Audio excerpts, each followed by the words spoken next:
As we continue in our journey in Lent and then also reading the Ten Commandments, I'll call your attention back to the 20th chapter of Exodus, and this time starting with verse 8, and if we'll have that up there.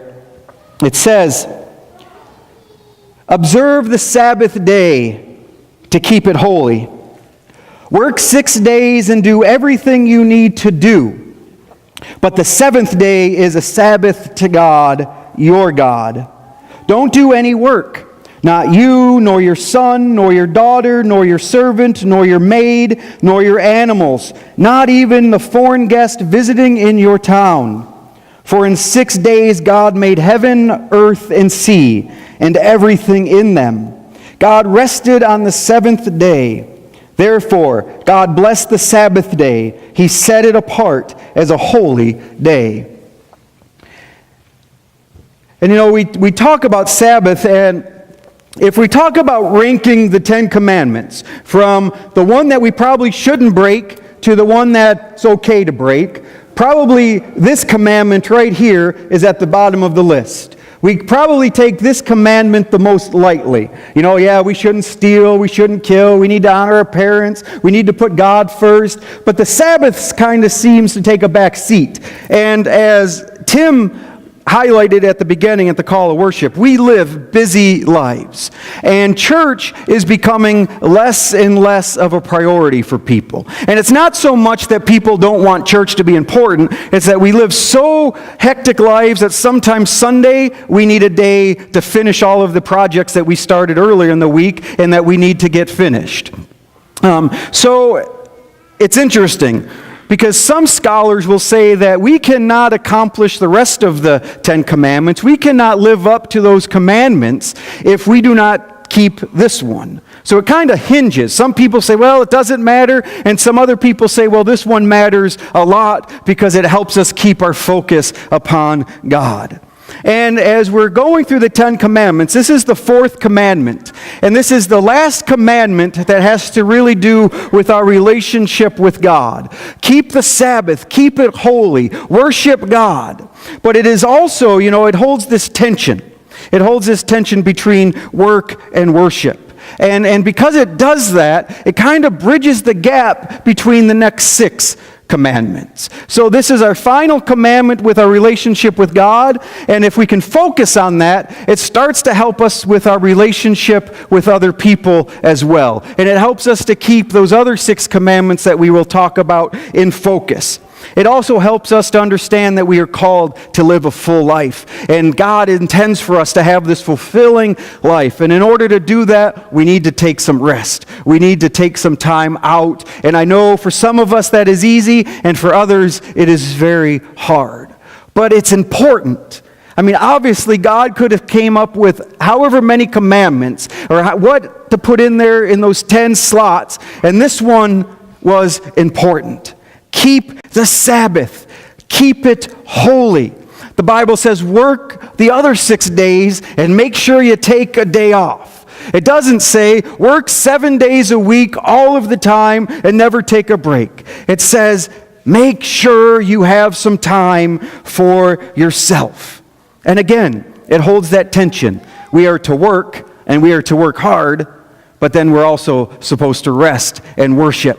And that helps us, again, put some meaning within our lives. Because we can start to see that the work we do, whatever that is, whether we are cleaning toilets or we are running one of the top companies in the world or whatever in between, it means that we are doing something bigger than ourselves. Even if it doesn't feel like that. Well, how can I clean toilets or work in a factory or all this? What is that possibly doing for anybody else? And we may not be able to answer all of that, but I can tell you what it does. It helps us understand that I'm doing this because we have responsibilities, or I'm doing this because we want to provide for our family. I'm doing this because nobody else will do it. It helps give us some meaning to say, yeah, it may not be glamorous, but it can be still used for God's kingdom. It could still be used to bring meaning to our lives and understand that we have a part to play and we are valuable people within society and within church, no matter what we do.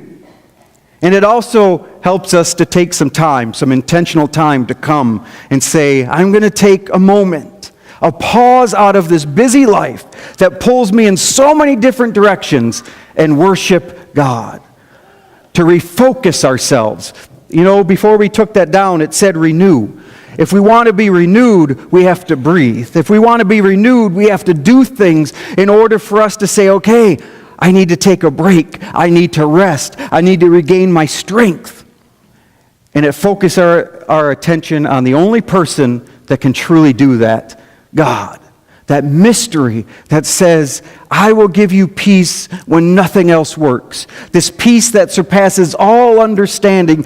Come to me. Those that are heavy and burdened, come to me because my burden is light. Find rest within me. And it's kind of interesting. The Sabbath, when you look at creation, the Sabbath was done on the final day of creation. God saw that it was good, and God rested. It was God's final day, and God took a break.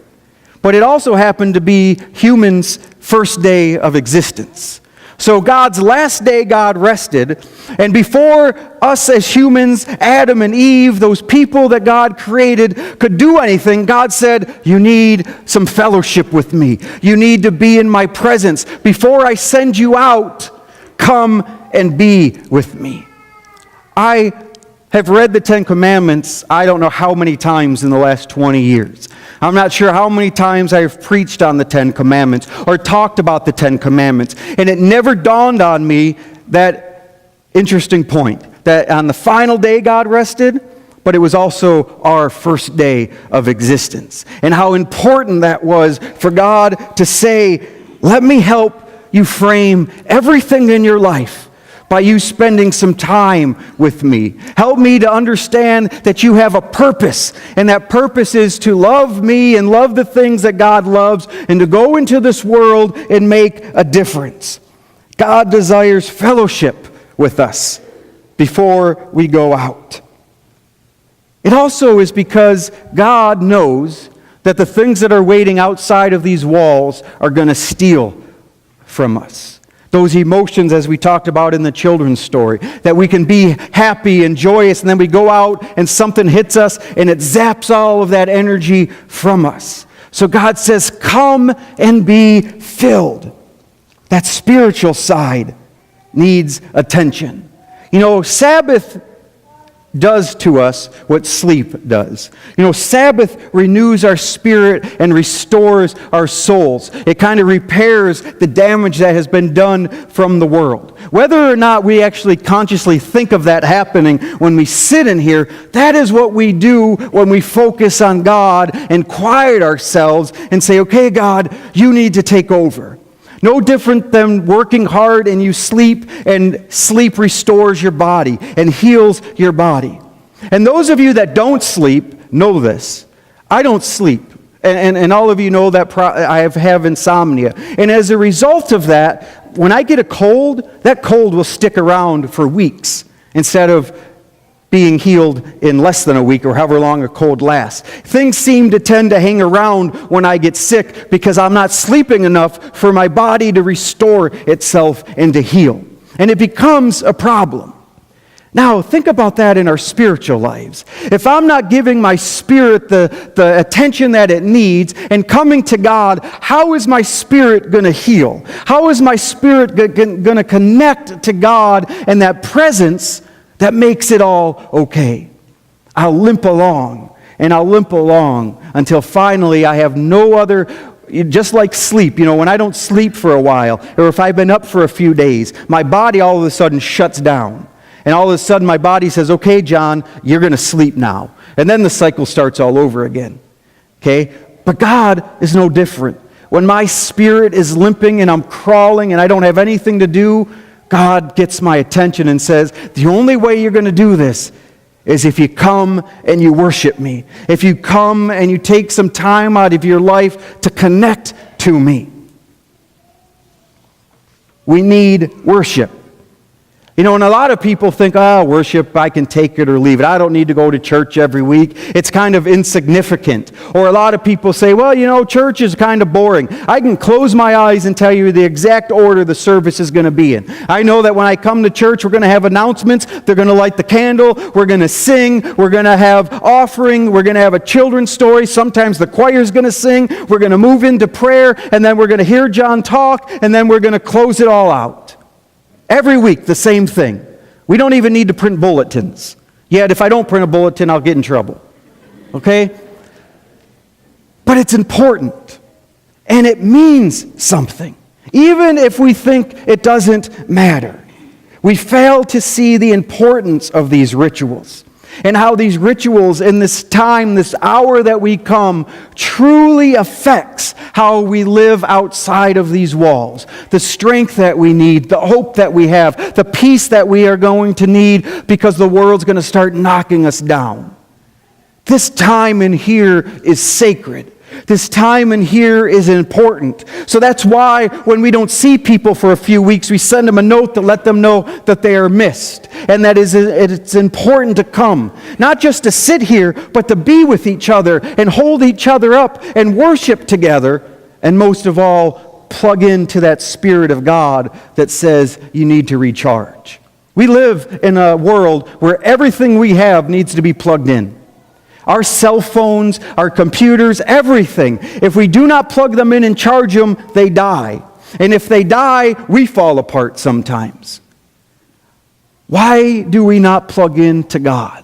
Why do I not consciously recharge myself and take this commandment of having a Sabbath day seriously?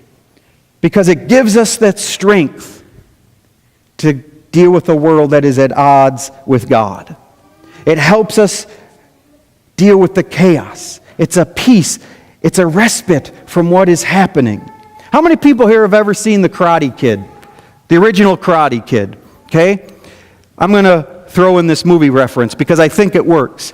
But you know, you talk about, well, I don't need to go to church. We do the same thing and it does nothing for me. Every time I'm here and we do this and that, I don't really feel anything. This is a waste of my time. And if you remember The Karate Kid, Mr. Miyagi is teaching Daniel. He wants to learn how to defend himself and fight. So what does Mr. Miyagi do? He says, go wax my car. And you're going to do it this way. Wax on, wax off. Just keep doing that. Wax on and wax off. Go sweep the deck, and you're going to do it this way. And he just repeats it and repeats it. To finally, Daniel gets frustrated, and he says, what are we doing? This is not teaching me anything. All you're making me do are all of these chores. What does this have to do with learning karate or whatever? And Mr. Miyagi says, you don't get it, do you? Watch this. And then Mr. Miyagi goes to punch him, and what does Daniel do? Waxes on, right? Or he waxes off. Or he sweeps the deck. I don't remember that motion, but it happens.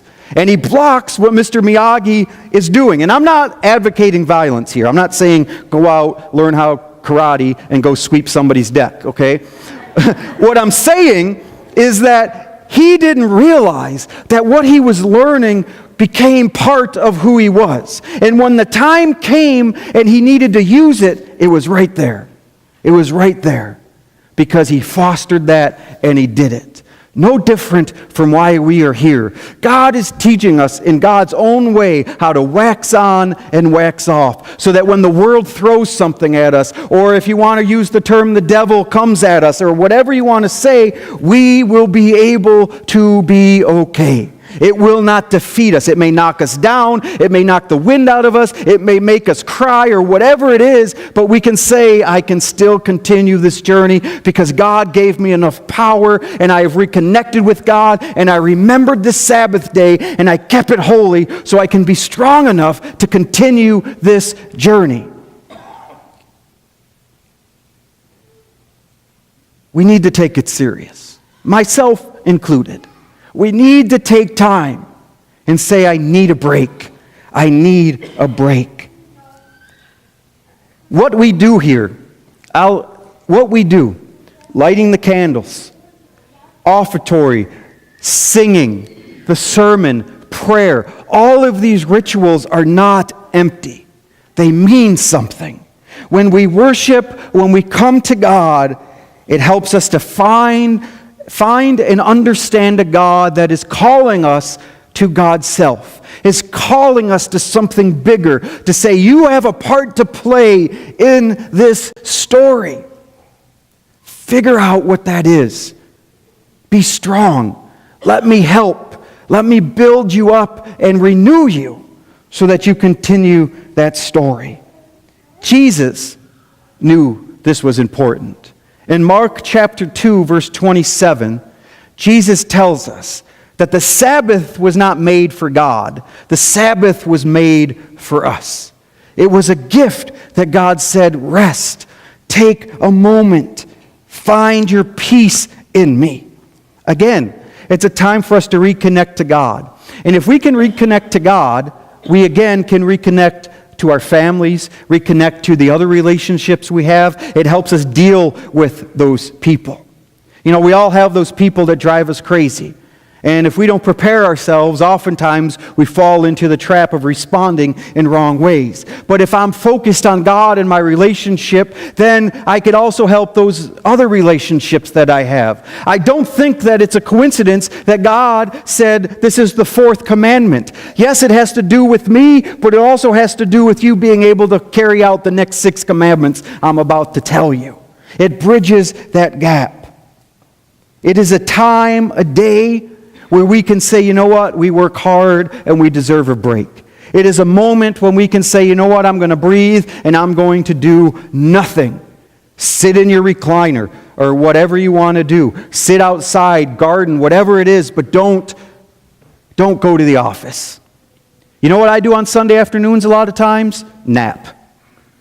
I don't accomplish anything except, well, I go out to eat. Okay? And you know, and you could even wrestle with that too, because I remember when I was in seminary, I can't remember who said this, but somebody said as Christians, maybe we shouldn't even go out to eat on Sunday because it contributes to other people having to work.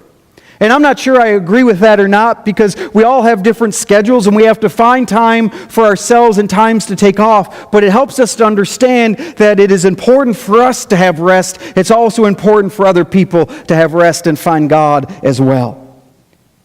We deserve it.